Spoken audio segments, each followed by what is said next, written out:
14h30, 15h30, l'heure du crime sur RTL. Jean-Alphonse Richard. Il y a trop de choses qui se rapprochent, il y a trop de choses qui l'accusent. Et de toute façon, toute la famille avait déjà une suspicion sur lui, mais on voulait pas se l'avouer. Donc tout au début, quand j'ai appris la disparition de ma sœur, tout de suite, on a pensé Paco. Mais si c'est lui, il a bien caché son jeu. Bonjour, Francisco Benítez, Paco Benítez, était-il un tueur de femmes ? 8 ans après le suicide du légionnaire de Perpignan, cette question taraude toujours les proches des disparus, mais aussi les enquêteurs qui n'ont pas réussi à forcer la forteresse Benítez. Un homme au parcours secret, un bellâtre aux multiples conquêtes qui avait cloisonné ses vies à la façon d'un labyrinthe, suicidé, sans livrer la moindre explication, si ce n'est sa volonté de clamer son innocence et de répéter qu'il était victime d'une campagne de calomnie. Les dernières traces des disparus de Perpignan, son épouse, sa fille, qui s'apprêtait à devenir une reine de beauté, et une ancienne maîtresse conduisent pourtant inlassablement à cet Espagnol, militaire exemplaire, légionnaire discipliné, dont tout le monde louait l'honnêteté et la disponibilité. Sous l'uniforme couleur sable et le képi blanc, existait-il un autre Francisco Benítez, plus sombre et plus impitoyable ? Comment cet homme serait-il devenu un tueur en série et pourquoi ? L'enquête va-t-elle rebondir ? Nous allons poser toutes ces questions aujourd'hui à nos invités. 14h30, 15h30, l'heure du crime sur RTL. Aujourd'hui, dans l'heure du crime, l'énigme Francisco Benítez, un légionnaire qui va bientôt se retrouver cité dans une série de soudaines disparitions. En premier lieu, celle de son épouse et de sa fille. Ce 22 juillet 2013, Francisco Benítez pousse la porte du commissariat de Perpignan.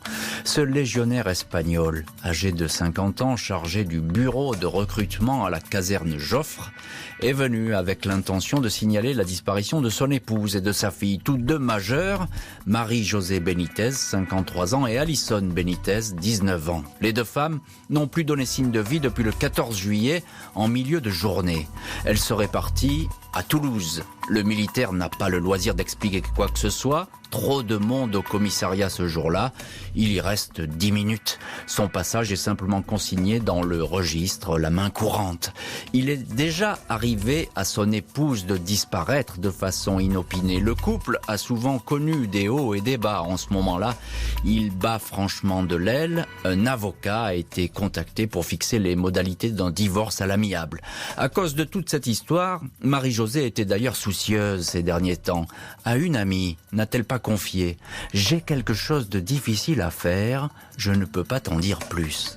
Dans les jours suivant la double disparition, le légionnaire ne change pourtant rien dans son comportement homme à femme et quasiment libéré des obligations conjugales. Il a même invité sa dernière maîtresse, une Espagnole, dans son appartement au numéro 28 de la rue Richepin. Le 19 juillet, il a réservé une table au restaurant Les Pilotis à Leucate. On l'a encore vu bronzer sur la plage du Baobab. Bref, rien d'un mari ou d'un père rongé par l'angoisse. Si l'absence de Marie-Josée peut se comprendre, celle d'Alison est loin de passer inaperçue. La dernière fois que la jeune femme a été vue, c'était le dimanche 14 juillet, dans la matinée, dans la station balnéaire de Canet-en-Roussillon. Elle participe alors avec d'autres postulantes à la présentation du concours Miss Roussillon. Ses parents, bien que séparés et en instance de divorce, sont présents et pas peu fiers de la soutenir. Avec son iPad, Francisco ne cesse de photographier sa fille dont il dit qu'elle sera un jour couronnée Miss France. Alison a préparé depuis des mois ce concours régional. C'est le rêve de sa vie. Elle attend avec impatience l'élection. Le lendemain, lundi 15 juillet, elle a rendez-vous pour une nouvelle manche de présentation dans la commune voisine à Prades. Rendez-vous qu'elle ne manquerait pour rien au monde. Mais contre toute attente, c'est par un SMS laconique qu'elle prévient son petit ami Jonathan d'un départ soudain pour Toulouse. Dès lors, Alison ne va plus se manifester sur ses divers comptes de réseaux sociaux où elle ne cessait de poster des photos. Cindy Philippiac, déléguée régionale du comité Miss, est la première à s'inquiéter de cette absence. Le 16 juillet, elle envoie quelqu'un au domicile d'Alison. Francisco Benítez répond que sa fille est partie à Toulouse avec sa mère et qu'elles ont coupé leur téléphone. La belle-fille de Francisco Benítez, Lydia, qui considère depuis toujours le légionnaire comme son père, se manifeste auprès de lui. Elle est inquiète. Le 14 juillet, elle a reçu un SMS de sa mère, Marie-Josée, bourré de fautes d'orthographe. Celle-ci lui indiquait qu'elle avait pris une décision difficile, mais qu'elle avait choisi de partir à Toulouse avec Alison. Elle a trouvé cette décision plausible, mais Lydia a été de plus en plus étonnée de n'avoir plus aucun contact avec sa mère et sa demi-sœur. Le 25 juillet, Lydia et Francisco Benítez se rendent donc au commissariat pour faire cette fois une déposition en bonne et due forme. Mon père n'avait qu'une obsession, retrouver sa femme et sa fille. Il avait projeté de sillonner Toulouse pour cela, certifiera Lydia. Un appel à témoins est lancé pour retrouver Marie-Josée, yeux verts, 1,67 m, et Alison, cheveux châtain clair et yeux noisettes. Le 2 août, moins d'une semaine après le signalement de la double disparition, le parquet de Perpignan ouvre une information judiciaire pour disparition inquiétante. La police est saisie. Les policiers du SRPJ et de la sécurité publique effectuent conjointement les premières vérifications. Ils constatent que les portables de Marie-Josée Benítez et de sa fille Alison sont coupés depuis le 14 juillet en milieu d'après-midi. Aucun mouvement n'est enregistré depuis cette date sur leur compte bancaire. Les deux femmes n'ont pas leur permis de conduire, mais elles n'apparaissent sur aucune image de vidéosurveillance des gares de Perpignan et de Toulouse. La destination qu'elles auraient prise selon les SMS qu'elles ont adressés. Marie-Josée et Alison, considérées comme inséparables, adoraient toutes les deux Toulouse. Elles avaient même projeté d'y vivre. Francisco Benítez, que tout le monde surnomme Paco, est entendu en qualité de témoin par les enquêteurs. 14 juillet, il indique s'être rendu au concours des Miss à Canet-en-Roussillon. À 14h30, il a ramené Alison au domicile familial rue Jean Richepin dans le quartier du Bas-Vernet. Aucun des voisins, qui connaissent bien les deux femmes, ne les ont aperçus ce jour-là. Un détail intrigue les policiers. En ce jour de fête nationale, le légionnaire Benítez, toujours prompt à enfiler son uniforme pour le moindre salut au drapeau, était absent de la caserne. Il est resté chez lui. L'enquête tourne autour de Benítez. Une perquisition est organisée en sa présence chez lui, rue Jean Richepin. Le légionnaire ne paraît pas dans son assiette, troublé quand les policiers décident de s'intéresser au sous-sol du logement. L'endroit est passé au luminol, un produit qui permet de détecter les plus infimes gouttes de sang. Des traces sont effectivement découvertes sur le sol. Elles ont été nettoyées avec de la javel. Il va falloir désormais attendre les résultats. Le militaire dément être derrière la disparition de Marie-Josée et Alison. Il apparaît brisé. À Lydia, sa belle-fille, il confie « S'il leur est arrivé quelque chose, je me tuerai ». Les policiers enchaînent les auditions de proches. Une amie d'Alison indique que son père avait un jour proféré des menaces. « Je vous tuerai, toi et ta mère, on ne retrouvera jamais les corps ». 3 semaines après la disparition, tous les soupçons se portent sur Benítez. L'homme supporte mal ses regards qu'on pose désormais sur lui. Il reste cloîtré à la caserne, dans un bureau de fonction où il a aménagé un lit et où il dormait déjà avant que sa femme et sa fille ne s'évaporent. Auprès de Lydia, il se lamente. « Pour tout le monde, je suis coupable », dit-il. Le 4 août, Eric, un de ses amis, qu'il a toujours trouvé convivial, le croise à Perpignan. Eric explique: il était au désespoir à voir comment on le présentait. Il ne savait pas comment gérer la situation. 5 août 2013 dans la matinée, Francisco Benítez est retrouvé pendu dans les locaux de la caserne Joffre. Il s'est donné la mort en s'accrochant à la rambarde de la fenêtre des sanitaires aux alentours de 7h du matin. Le légionnaire porte son plus bel uniforme ainsi qu'un voile au ton de camouflage sur le visage. En guise de testament, il a laissé une vidéo tournée la veille dans le bureau de la caserne par Lydia. Le militaire y clame son innocence, crie son amour pour sa fille disparue, sans évoquer vraiment Marie-Josée, son épouse. Je suis le papa d'Alison. Les gens qui me connaissent vraiment, ils savent très bien que pour moi, Alison, c'est ma vie. Et ma fille jamais aurait fait des choses comme ça.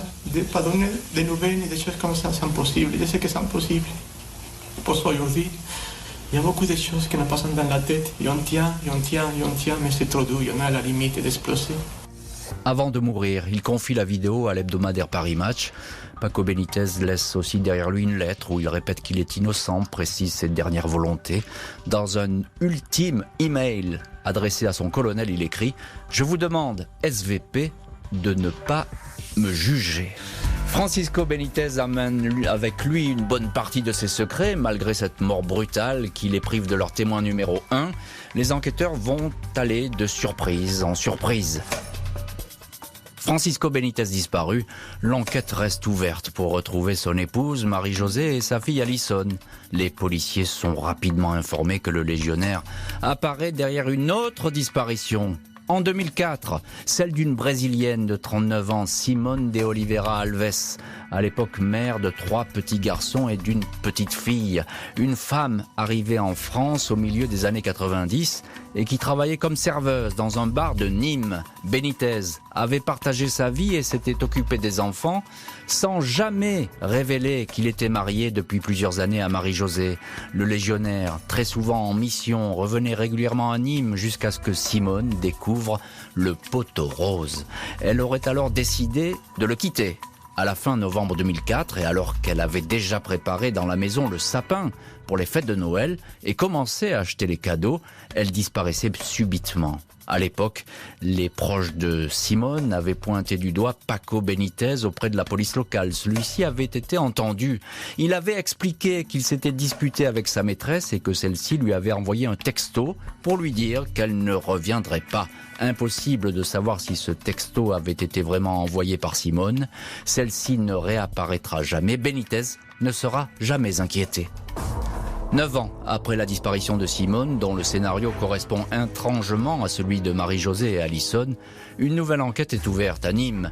Nous cherchons à déterminer si les similitudes entre les deux affaires relèvent de coïncidence ou d'une réitération tragique d'un comportement criminel, confie alors le procureur adjoint de Nîmes. Les enquêteurs vont ainsi se replonger dans la vie itinérante du légionnaire Benítez.